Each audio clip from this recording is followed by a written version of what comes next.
Hello. Hello. Hi, everyone. Hi, everyone. Thanks for joining us today. And I'm the touring photographer with Ghost. We appreciate everyone who tried to tune in live. Well, we had some technical difficulties. We're back today live from Illinois. Get ready to wrap up the Imperator. I have here with me Tobias Foch, Ghost, and Ron Daler from Mastodon. Hi. I'm personally very excited to hear from these two fine gentlemen here. We can see the chat box kicking off. If time allows, we will open the floor to some questions. But for now, it's over to you, boys. Hi, everyone. Hey, everybody. Hi, this Brann. is Brann. This is Brann talking. This is Tobias. Sweet. We're in Peoria, Illinois. Yes, the first European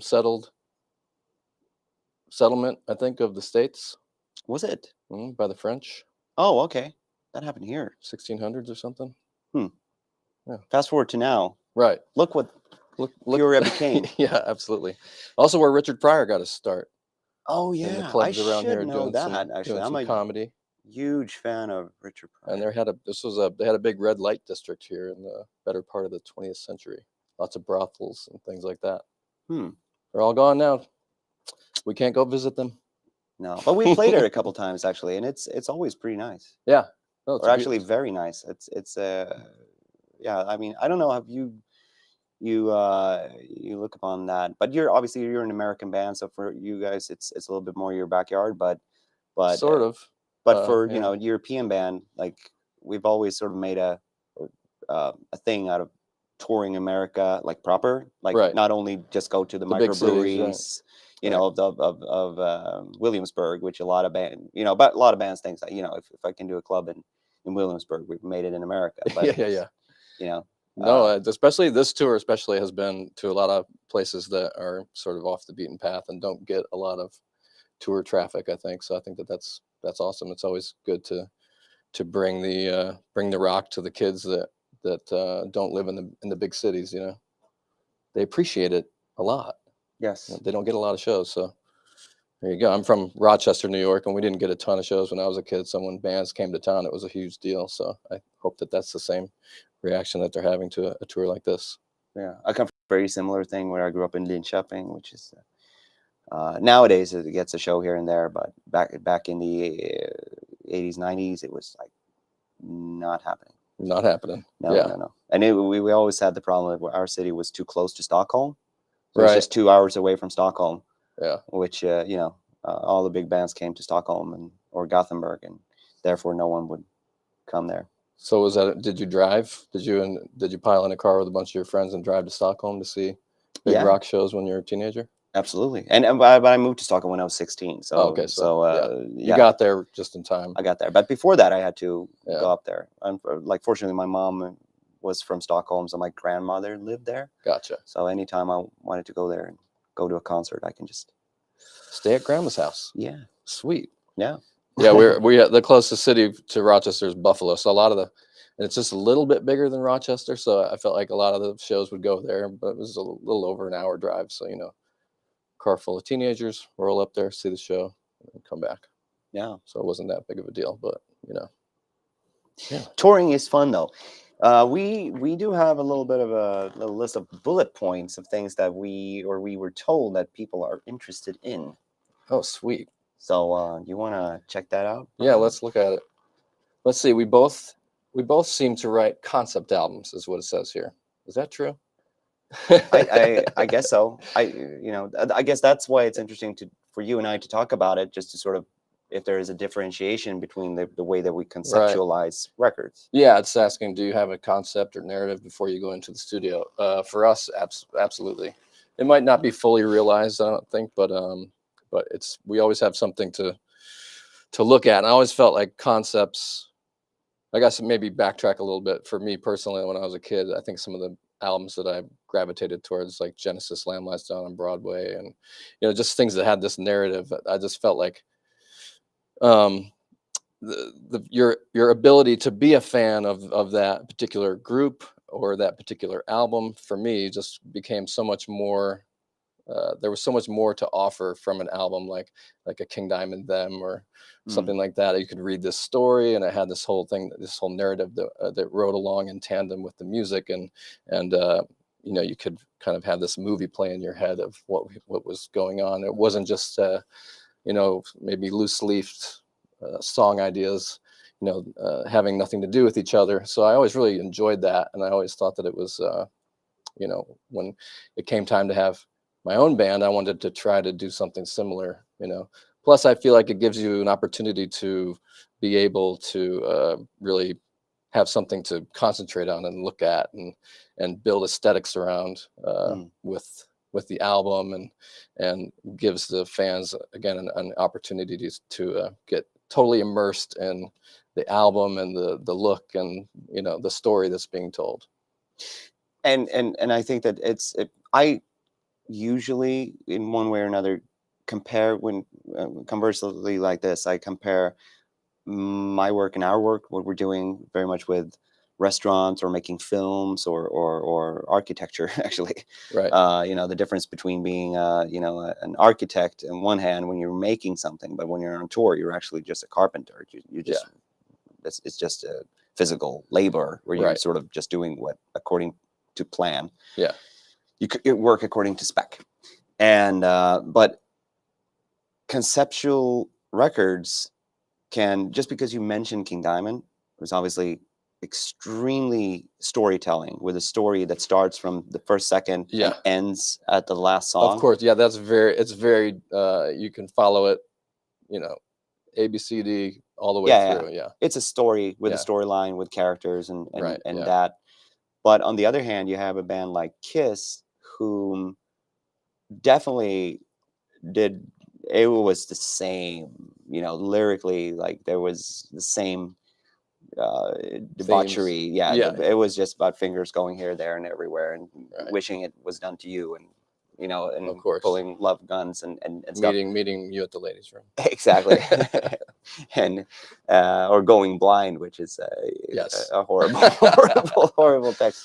But anyway, they still sort of ended up doing an era concept that I gravitated towards, especially that I mimicked a little with our band, where they had costumes and a getup that was specific to an era.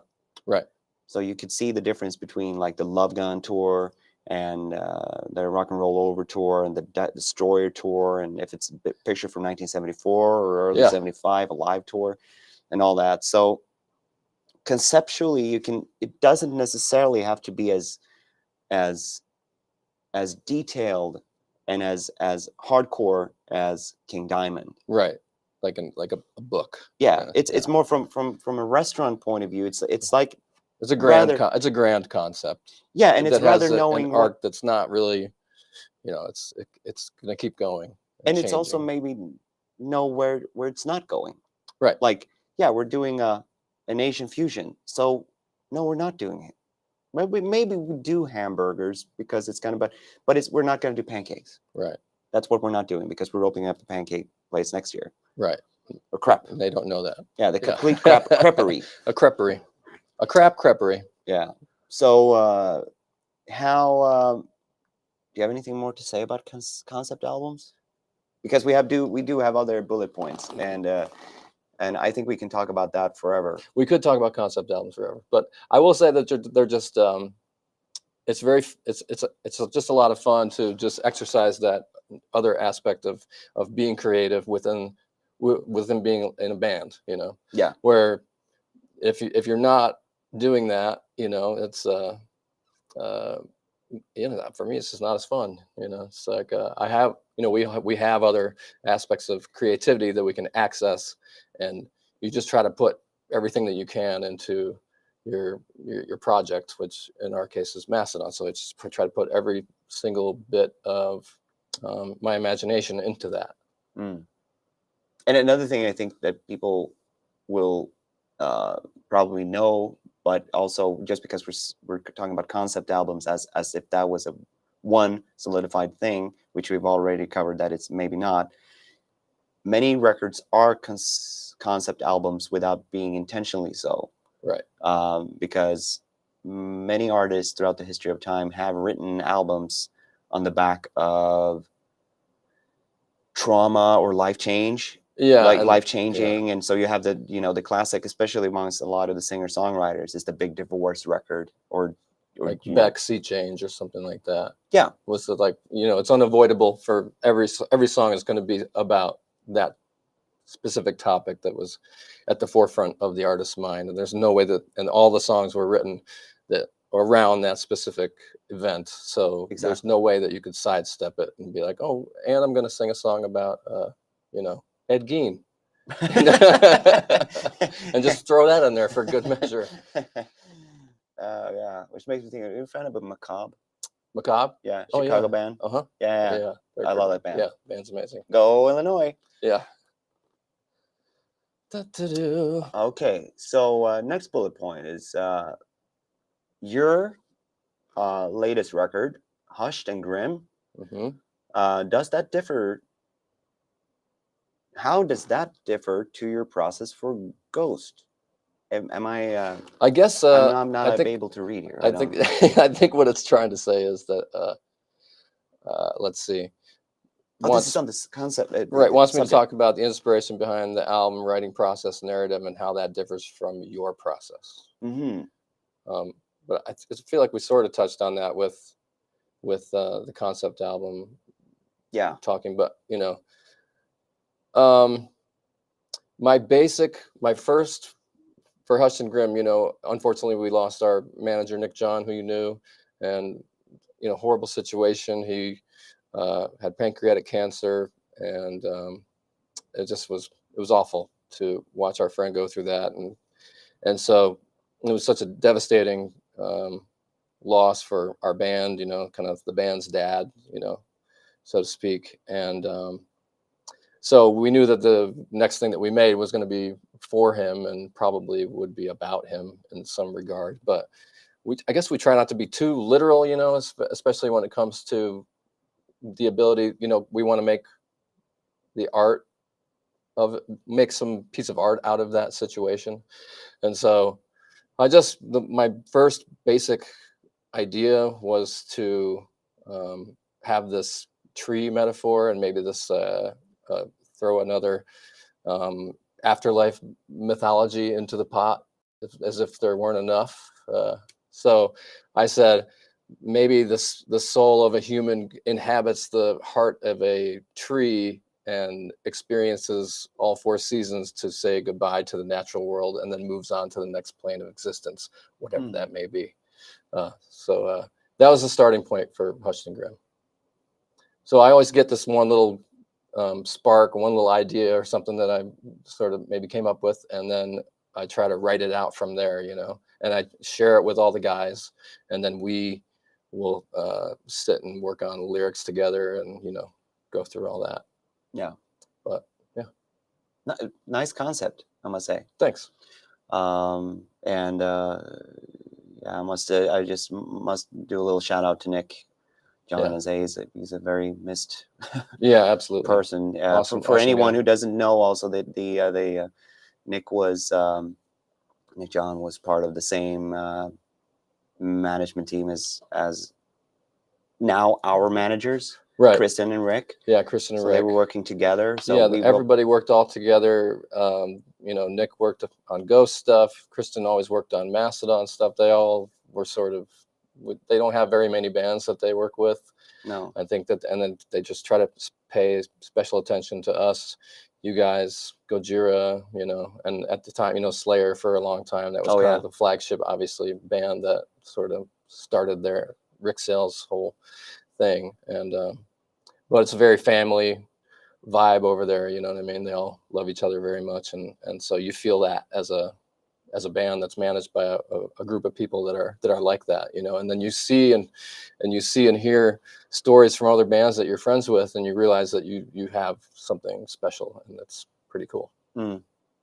Yeah, and I'm just quickly sort of reverting back to the concept, how concept albums can be, they stem from a seedling of an idea that makes your mind work, but at the end of the day, it doesn't mean that every stroke of the painting will be done with that intention. It's just a summary of Right. a mindset. Yeah, And- absolutely. And a vibe, and just something to look at. I'm real visual, and I think that you are too, obviously. And I need something to look at. And even if Brent's playing a riff or something, I can see a movie in my head that goes along with that riff, and I'm like, oh, that feels like this scene, And so that will eventually work its way into the narrative and be a big inspiration for what the lyrical content might be, is from the what's playing in your mind's eye when you are evoked by a riff or some kind of piece of music. Yeah, no, because my concepts have always also been pretty loose, in the sense that, but I have a tendency to write things knowing what I'm going to do next. Right. So as an easy example, and people who've been following us the last year, I've already heard this story, but just to sort of throw it in there on the because on the subject of concept albums, Prekel, our previous record, was written with the mindset was the little person against the wrath of God, if you will, like the society and life and physical life sort of being threatened by this giant enemy that was also came in shape of mist and miasma and but just to sort of explain it, to like it, to as a symbol, I use the concept of the plague. Okay. Because the plague, especially in the 1300s and even 1600s when it happened, the mankind that was subjectified, obviously they were, many of them were religious, most of them weren't very educated at all, Right. Yeah. and they were also superstitious. So it's like they thought literally like, we are being killed by God because women don't cover their tits. Like that was the sort of level of it. I still believe that. And that's a wrap. Yeah. Whereas already making that record, I knew that next time I want to make a record that has to do with more structural demise, Right. with the mechanisms within an empire that is sort of set to self-destruction. Right. So that has very little to do with the little person. Right. So in my head, that was two completely different records. But as the restaurants, just because we start an Asian fusion one day and then we have a French one down the street, it's still cutlery, it's still salt and pepper, Right. it's still like pipes and drapes and shit. It's still just rock. Exactly. But it helps you write the record. It does. Yeah. It gets you. You're like, okay, I need something to write about. Yeah. Exactly. Oh, next bullet point. the filming process for the documentary, the making of Hushed and Grim. Talk about experience documenting the process. Well, I'd say it was pretty much, it was deep within the pandemic when we did the record, so we had a lot of time on our hands, and so that opened up the ability to not only just, I mean, when you're recording an album, you hope that the documentarians that are in the room are just fly on the wall and they don't really affect what you're doing, or you're not playing to them, you're not you don't know they're there, hopefully, right? Right. Can you say that again a little Yeah. bit with a little bit more assertion? Yeah. So but we had a lot of time, like I said, and so we did a bunch of skits that are nestled within the making of documentary, which are always fun. Yeah. I did a little bit with I don't know if you've watched a year and a half in the life of Metallica and the making of the Black 200 Album. times. Yeah, me too. It's Yeah. one of my it's one of my grandma's meatloaf or warm blanket on tour.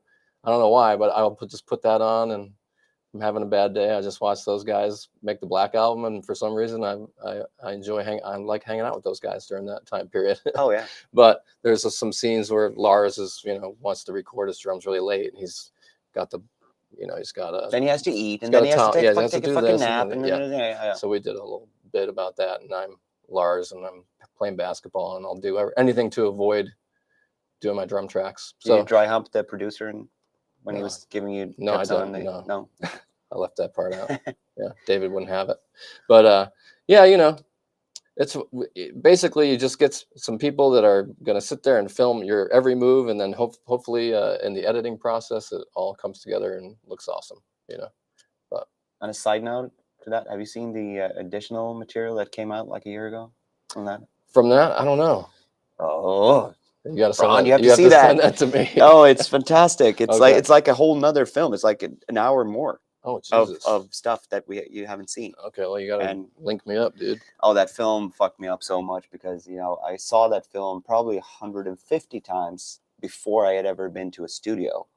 Mm. So when I came into the studio making my first demo, I was like, "This is how, this is how you make a record." Yeah. It's always been like that film about making a record and that film about how you tour a record. That's always been like that's how you do it. Yeah, yeah. Anything below that, that fucking sucks. Yeah, exactly. And a little bit of Metallica trivia. The Black Album tour, as in the one with the diamond, Right. that premiered here. Oh, no kidding. Yeah, here in Peoria. Peoria. Wow. That was the first night in October 28th or something like that. Yeah. Wow. I don't ever want to tell Lars or James or anyone. This is a secret between you and I, how much of a fan I am of that band. Okay. I won't say anything. No, please don't. Yeah. It makes me look like a fanboy. But yeah, holy shit. You mentioned Genesis. Yeah. I'm looking at the bullet point underneath here saying favorite concept albums of your own Yeah. What do you got? releases or other artists. Okay. So Other artists. other artists. What do you like conceptually? I obviously a huge album or a huge fan of King Diamond. I love King Diamond. And I've always been fascinated by the idea, with the idea of that he's doing, like telling a story like that. Yeah.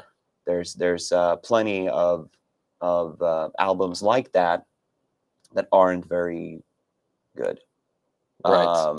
Yeah. And which I'm not gonna mention. This is not to sort of make others look bad, but the concept of when you choose to write with a story, you're setting yourself up to for trouble because it's I think that the film business is very, especially historically, not the films from like 50, 60, 70 years ago, because it required so much professionality to just even to be able to make a film. But the last 50 years, maybe like 70s and 80s, especially with horror and all that, Right. there were so many peddlers in the business that came into making films where at the end of the day they weren't really directors. They were more like, you're just a very good scenography person. Right. You're making it because you want a beautiful film where the story is actually pretty shit. Right. I have my favorite example of that, which is actually a very well-known, very new film that people revere, which is Drive. Okay. If you take that script and hand that over to someone else, it's actually a pretty substandard film. Yeah. The story itself is not very good. No, but it's a beautiful film. So people think that's a great film just because they're seeing something. It's done in a slightly Kubrick-esque sort of slow. It's quiet. It's quiet. It has nice music. It's night lighting and all that stuff. So I see that they have like it's an aesthetic idea that's great. But if the story had been even better, it would have been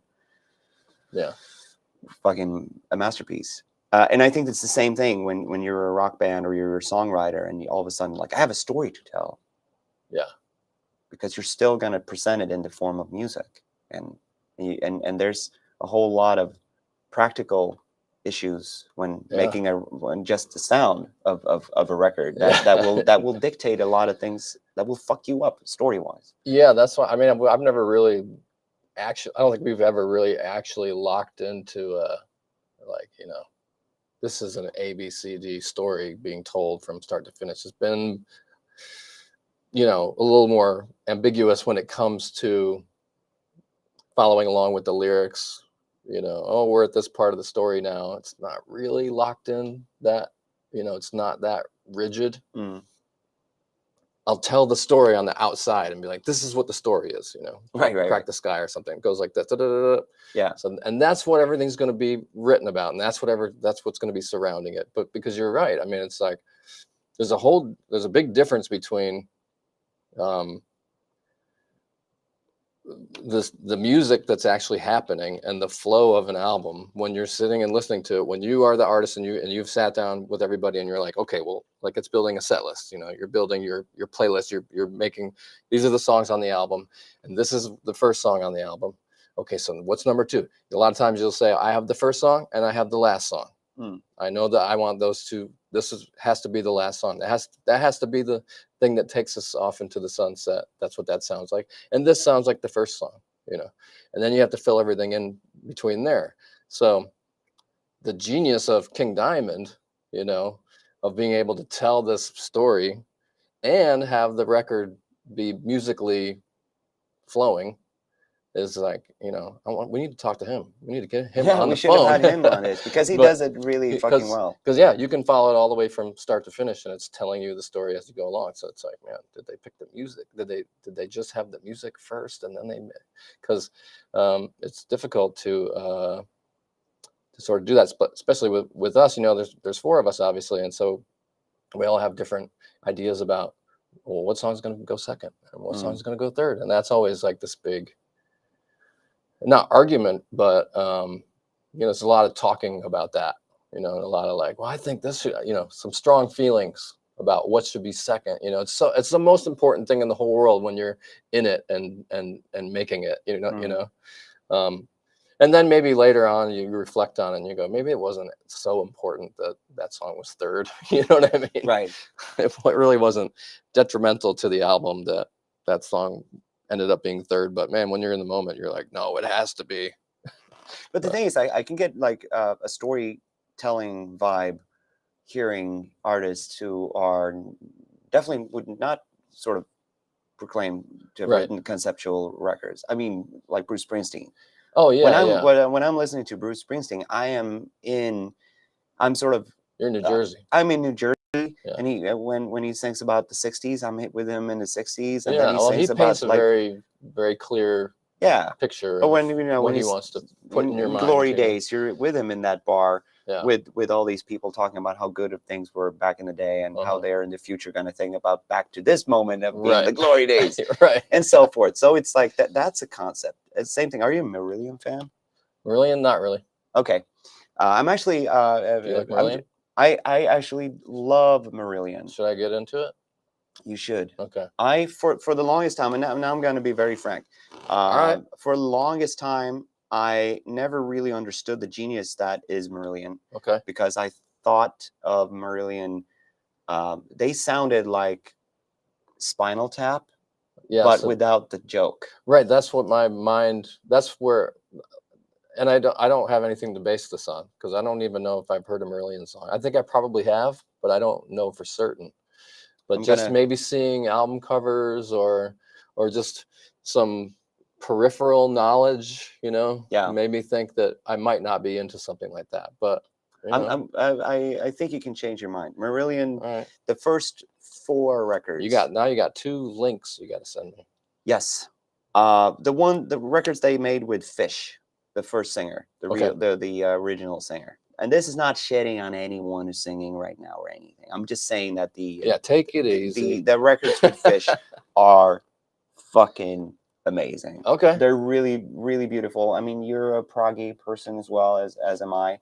And the only thing that as a songwriter I can be a little bit annoyed with, I don't have a problem with this just because I listen to a lot of prog, but obviously the songwriter in me is like, why are you just playing that really beautiful thing once? Right. Yeah. There's a lot of that with Marillion. There's a lot. That's a lot of proggy. Like the beautiful, really, really beautiful snippet. It comes only once. It's gone. And it takes 7 minutes to get there. Right. So if you like Ramones, you might not like that. But I think that you liking prog music, I think Marillion is a great suggestion to look into. But I just wanted to say that Fish, his lyrics are also very, once you sort of get over, I thought he was sort of melodramatic, kind of pectoral, because his lyrics were really, it sounds like almost a caricature of theater.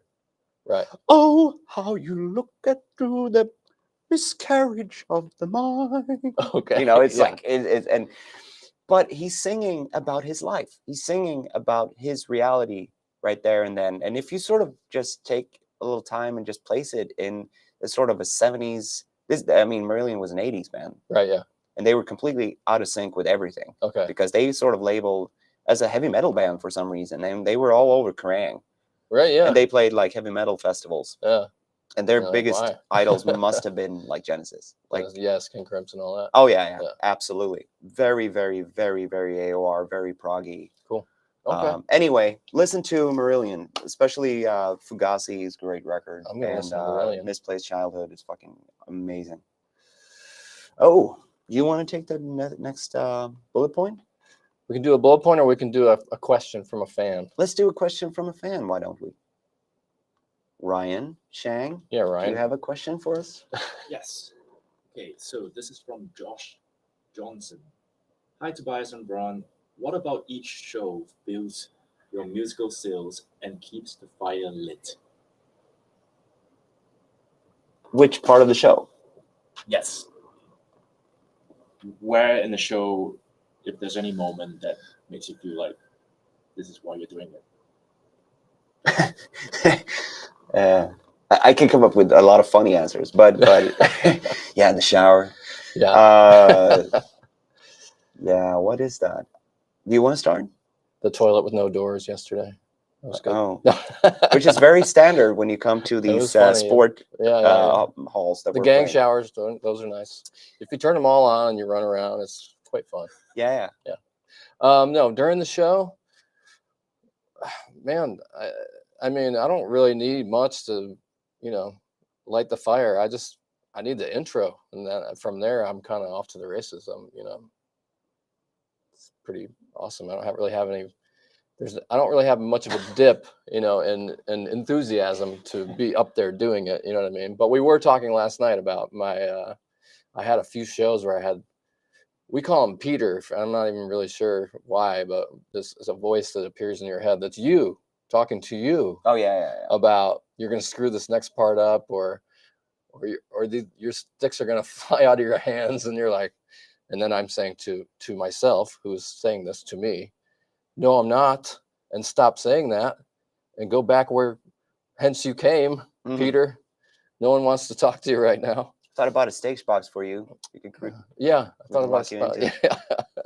So you know, as far as like being on stage and then like getting inside your own head, there's some weird moments, you know, where it's like I've had moments where I'm outside, almost feel like I'm maybe floating outside of my body and looking down upon myself and saying, what the hell are you doing? Just flailing about, you know.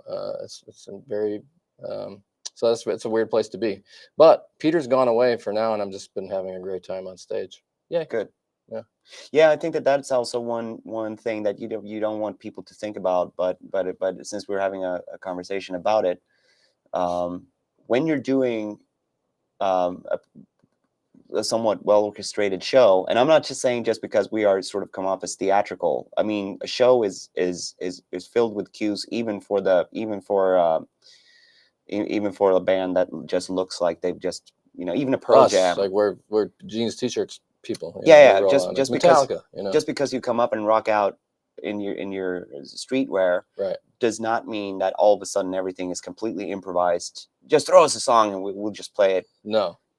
And you do similar doo-doo. I said doo-doo. You did say, I was gonna say oh, doo-doo. Sorry, people. I know that you're we're not gonna waste so much time with that kind of shit. Kind of behavior. But anyway, so that there is you know, in total, with I don't know exactly how many people are working for us, and I don't know exactly how many people are actively working throughout the show, but it's definitely like 20, 30, 40 people in tandem doing something. Yeah. So there's so many cues. There are so many cues that everybody needs to keep track of. And you do accidentally have those nights when there's just a tiny tad too many like wrenches thrown into the system, where you can't stop thinking about. You have those Peters where you're just like, fuck, am I gonna fall now? And a lot of our stage is like grading, and if you fall on that one, you will get screwed up. Hospital. Yeah, and we've all done that with bruises and cuts and stuff. And there's a lot of things that can go wrong. But what I really like is those shows when it's just fluent. It's like a martial arts reference. It's like a kata, if you know what that is. It just flows. That's perfect. Yeah, you just know your movements, and it becomes a little bit like being Neo in Matrix, where you're just like, everything just goes slow. I had one the other night. Yeah. Or I had the best show of the tour. I can't remember where it was. It was like a couple shows ago. And I got off stage and I was like, oh man, that was like, I nailed it. Like I do so many fills, as you know, mainly because if I screw one up, I have one right around the corner and I'll get that one. Just throw all the baloney up against the wall. But but if I nail every single one, you know, and I can tell maybe 3 songs in, I'm like, okay, I'm totally in the zone. I'm completely locked in, and everything is going to be just easy and fun. You know what I mean? That's what I look for every single night. It's probably, you know, you could tell a gamer, you know, your perfect run on whatever thing, you know, you hit everything you were supposed to do and you nailed it start to finish. And for the set, I look at it like that. People are like, what's your favorite song? I'm like, no, it's a whole moving thing. And even when there's breaks in between songs, those aren't breaks. That's like, we're just getting set up for the next one. It's going to start in a second. It's up to me for these cues and you know, and all the singing that I'm doing as well. It's just a lot, you know. So everything. So you just love what you're saying, you know, when everything is just fluid like that and it just moves from start to finish. We get done with our thing, and you can look back and be like, yes, okay, I had a perfect one.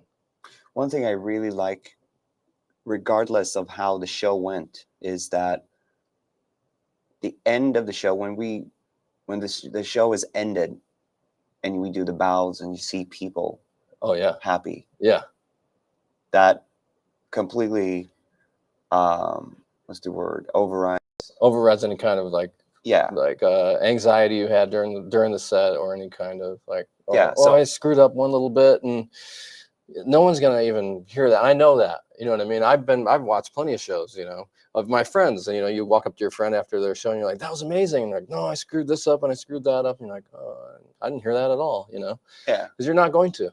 because that person knows their own thing, and like you say, their cues and every single little move that they need to make, they know exactly how it's supposed to go. So if you misplace just one little thing, even though it's not even, no one's going to notice it, you still know in your mind that you made this little mistake, and I don't know. Yeah, but I mean, you can talk to the guys in Rammstein even after their show, and they would be like, "Yeah, we did a terrible show tonight." Yeah, and it's like, it was "No, we perfect. didn't. It was fucking great. It was amazing." Yeah. So I think So everybody, it's- all the musicians I've ever met in my life, it's all the same. Yeah. They all have the same, thing. But yeah, especially this tour, I think people they seem extremely happy with the outcome, and they're just out there, they're just for this couple hours that they're with us, they're all their whatever's happening with them in their lives, they're able to sort of put that on hold for a couple hours and rock out with us, which is always awesome. And you just kind of have to put yourself in their shoes, Exactly, and that goes back to, I'm just going to hark back to the concept. Despite singing or writing about like sometimes negative things, at the end of the day, like what we're asking people to come and join us in is a rock show where we're having fun. Yeah. It's done, and we're just doing everything in our power to make everyone in the room feel as good as possible, Right. walking out feeling strengthened to deal with life. Yeah. The same way that we are doing this to deal with life. To deal with life. Yeah. Because without it, I don't know, what I can't really do I don't anything know. else. Oh my God. I work. You I work in a mini mart again. No. That'd be cool. I see. I'm just gonna sort of still something here, and not without going into detail. I see a lot of Brazilian flags on the feed. Come to And Brazil. There's a lot of come to Brazils. That's a And thing. I'm not gonna tell you that we are, but stay tuned, peoples. That feels like you're telling something. I didn't say anything. Well, you hinted. There's some more Brazilian flags. I see more Brazil. Okay. So stop it now. It's enough. We get it. We get it. Stay tuned. All right. So next bullet points then. Big readers, it says here. What are you reading? Are you a big reader, Brann? I don't think I'm a huge reader, but I've read a couple books here and there. A couple comic books. Mm. Not really. Let's see. What's the last book you read? Do you remember it? The thing is that the last book I physically read, I've switched over to listening to books. Oh, that's cool. And which I spent most of my life reading books, but I must say that a lot of the books that I've actually read are, for the most part, factual. Yeah. Biographies. Same. Yeah. And crime and politics and stuff like that. Learning how to do crime. Exactly. Yeah. It's just a way to get ahead. Yeah. In so many ways. Oh, I know. But what's the last one you listened to then? You know what? I am on tour. I am very kind of like what you said about the Metallica documentaries. Mm-hmm. I listen to things that makes me feel at home. Okay. So I have, this is going to sort of fly over a lot of people's heads, but maybe those who live in Sweden will know this writer called Jan Guillou. He has written a big long series about like a Swedish sort of James Bond sort of character, and I like hearing. Also, I like the voice of the guy who reads all the books. Okay. Thomas Bolme. He was the voice of Tintin when I was a kid. Oh, nice. Yeah, I have his hairdo. Yeah, I actually do too. Yeah. Sweet. And he always read the Tintin books. Oh, so cool. So his voice is. Yeah, it's just like a big hairy chest that you can sort of grandma's meatballs. Yeah, exactly. And most of the actual books that, I mean, obviously Jan Guillau's books are, you can think about it, whatever you think about him, and they are very kind of macho, and it's a lot of guys like it because it's about the Swedish sort of tough person who he's a Navy SEAL, and he does a lot of unreal shit, and he's like this superhero. But it has to do with history, and he always kind of weave his history into historic events and stuff like that. So it's very That's cool. interesting. But I must say that to whatever extent there are, you know, I've also, just to answer the question about like readers, I'm assuming that people think when you're talking about being an intellectual person who've read a lot, you're talking about like big works. Right. And most of them I actually haven't read. I've read, you know, a few. Crime and Punishment. I've tried to flow through Dostoevsky. Yeah, it's hard. A lot of names. Yeah, and Like so I have so many names. I have a bigger picture of what they're about. I've sort of struggled through Kafka's, some of his books, and but on the other hand, some of the concepts that he came up with, the process, and they are so replicated in film, and I've seen a lot of films. So most of my actual book experience comes from seeing films. Yeah, me too. I was theater. more raised on movies. Exactly. Yeah, so I was like movie person, you know. Yeah. So yeah, no, I've never read The Master and Marguerite, but I've seen like a theater play. Right. That's cool. So yeah. Or I find if you put the if you go ahead and if you put the subtitles on, then you read the movie. Yeah, that's true. And you can tell people, I was reading this movie the other day, and they'll be like, "Ooh, an intellectual! Wow, look what we have here." Yeah. I listen to books and read films. Yes. See, it all works out. I read a book called "What Is the What," and it was basically about Sudanese, the Lost Boys of the Sudan. Oh, okay. And it was one of the Lost Boys that had been displaced. I think he was maybe moved to Syracuse, I think, and he was a victim of a home invasion, and he was being held hostage, and in Syracuse. Yeah, in his apartment, and he shit. was hearkening it, and then he goes in and out of his story about how he got to where he was, and telling the whole story of being in the Sudan during that time period, and being a refugee, and walking hundreds of miles, and just everything, that kind of danger in the tall grass type of situations that they were in. Excellent book. Yeah. What is the What? Check it out. All right. Yeah, good good advice there. Yeah, but I think it's important to read and try to absorb a little bit of everything. Yes. And I think that is then of course you can sort of go into the rabbit hole of what you're interested in. But I think it's at least from my experience, having seen a lot of films and everything from completely pulp, absolutely bullshit horror to growing up with a very liberal mom who showed me a lot of French and German films and about this, that, and the other, a lot of relationship drama and, me stuff too. like Yeah, that. that's what I meant. I really am not a big fan of like action movies. You know, too much. You know, I need more story and some rom-coms. Yep. Good. All right, here. Listen, there's a lot of buzz around this song called "Mary on a Cross." I know about this. I was told that people are TikToking it. Yes. Like they won't stop TikToking it. And, No. What's going on with that? I am. I'm also a little bit baffled. I am happy that it. This might sound strange, but I'm happy that it happened to a track that we actually have ever since we released it. We played live. It's always been one of our favorite songs to play. Right, it's the staple in the set. Exactly. Yeah. Okay. And but it was more of you guys want to put it in there. It wasn't necessarily like the big fan favorite, right? No, at the time, you know, and the backstory of it. Obviously, anyone listening here, knowing the way we conduct ourselves, social media wise, knows that we have this sort of parallel made up story. Okay. Yeah.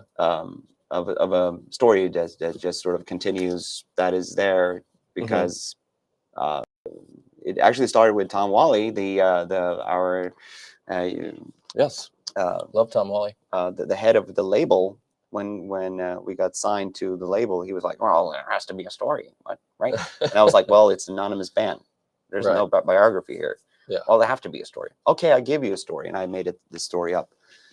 And this EP or single, 7 Inches of Satanic Panic, is a throwback to 1969 when there was like a proto Ghost sort of doing a few songs. Yeah. That was the first try. That was the first stab at the Project Ghost from Yeah. the Clergy. Right. So this is all fun. Yeah, Fun and 69. games. Yeah. So I had this idea, like, because I've always been I know a big about fan that of, number. yeah, I've tried that. Yeah. And yeah, and it doesn't always turn into shit. Right. So ever since we got that out in 2019, we played those songs. So now when that happened,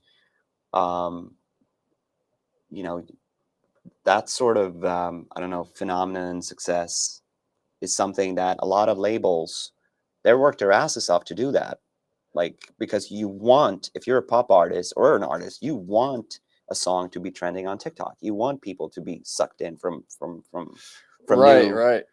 And the label, in like about a month ago when this started to happen, they were like, we wish we could tell you that this was our work. Doing, yeah, but it kinda isn't. This yeah. is like a completely organic thing. We had nothing to do with it. We just released a song 3 years ago, and now this happened. Yeah.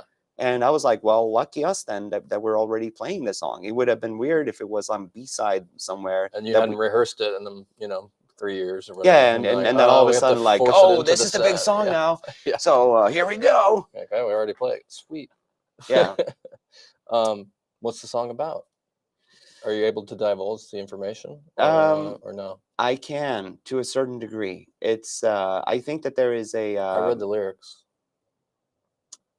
I think, and now just because I've been asked, especially from angles where you feel a little bit more obliged to really answer, as in your kid has a friend who asked, what does the chorus mean? Does that happen? That has happened. Okay. So, and all of a sudden I'm like, okay, well, she heard somewhere that it's perverse. Okay, I don't think it's. I wouldn't think that it's perverse. So I can just clear up that maybe some kind of an addiction or something is happening within there. Yeah, and there are multiple layers of the lyrics that might be might be important for people to understand that. Okay, so the chorus is written very tongue in cheek, of course. Go down doesn't necessarily mean as in a 69 sense of the word. Right. It can also mean go down as in go down in history. Yes. Go down, and that's, you're on ascend. Yes. You're ascending. Mary doesn't necessarily mean Mother Mary of Jesus. It also, I gathered that. It might mean Mary Magdalene. Right. The proclaimed whore that might have actually been the wife of Jesus, if you want to be just as a symbol for someone who came off as one thing but actually had other intentions and did something else. Yes. So someone who's miscredited. Yeah. And I'm just throwing it out there. I'm not going to explain exactly all the elements of the song, but it's more about friendship and how you together with someone else might have been something at one point, and then you just ended up not being like that. Yeah. And also just throwing it out there. My stage name when I was in Repugnant was Mary Gore. So yeah, so it might be an internal conversation as well. It's possible. I'm just telling you that. Okay. So it has very little to do with the mother of Jesus. Right. Because I don't want anybody to believe that she was not a virgin. Yeah. Yep. Nope. All right. How do you feel? We're almost at the end of the tour. Oh. Yeah, we are actually. we are. This is the end for us. You're going to Wisconsin, and we are going to Kentucky. So this is our last time to share the states together on this particular run. Yeah. Hopefully we'll do it again sometime. But yeah, it's been awesome. I'm having a great time. Yeah, me I too. love playing hockey arenas with you, Tobias. It's fun. Yeah, despite the saloon doors, the symbolic saloon doors around the toilet. Oh, it's all good. That's just par for the course, Yeah, as they say. I don't get it. Why is that? And I'm not even remotely like homophobic or Oh, I no, have no no. problem with like seeing people. Oh, of course, you're Swedish. Yeah, A lot of nudity with it. We toured with some Swedish bands, and they like to be naked, Yeah, which is fine. which is fine. But But one thing we're I a little don't more get. prude, the Americans. We're like, How oh, come- don't see it.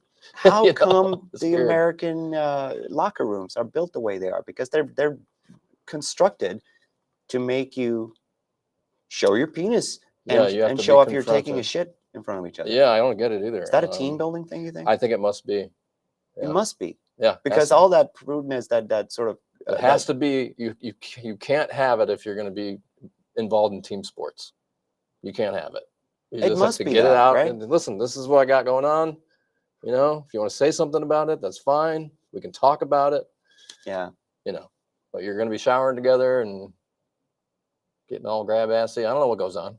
No. And that is not even what I don't get is the obtuseness when it comes to everything outside a sporting arena. Oh, don't show that. I don't want to hear it. I have no problem with people doing this, that, or the other, but I don't ever want to hear about it. Yeah. But then you have no problem like taking a shit in front of you people. Right. So or if I you've don't know. ever been to the gym and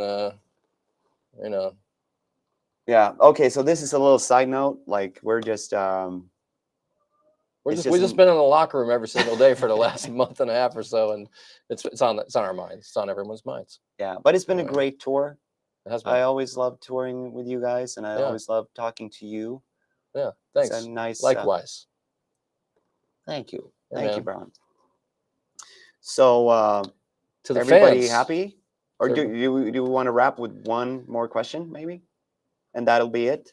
Yeah, we'll do one more fan question. Okay, so one more. This will be the second. Sorry about that. Yeah, sorry, we got blabbering. All right, we've got one. Make it a juicy one. Or it doesn't have to be juicy. It could be dry. Okay, so this is from Mhm. Cat Terror Duchess. Do any of you have any themes that you're thinking of next for your future releases? So like literary or historical themes? Anything to diverge to your fans? It's going to be a very simple answer. Yes. I'm also going to say yes, and then that's all I can it. say about that. You That's can't. all you're gonna get. Yeah, you can't. That's way too soon to be divulging that kind of information. That's hush hush and kept in a secret file. Yeah. Yeah, but All right. all right, Cool. Hey, But peoples around the world, stay tuned. We're touring a lot next year. Yeah. I'm just telling you. and we love you. Yes, we do. Thank you all for Thanks for- listening in, and for those of you who come out to shows, it's always so gratifying to see you guys happy. And Yeah. I hope to see many more of you next year. Yeah, same. I want to see you. Love you. Bye. Want to reach out and grab you. All right. Thank you. Good night. Good afternoon. Goodbye.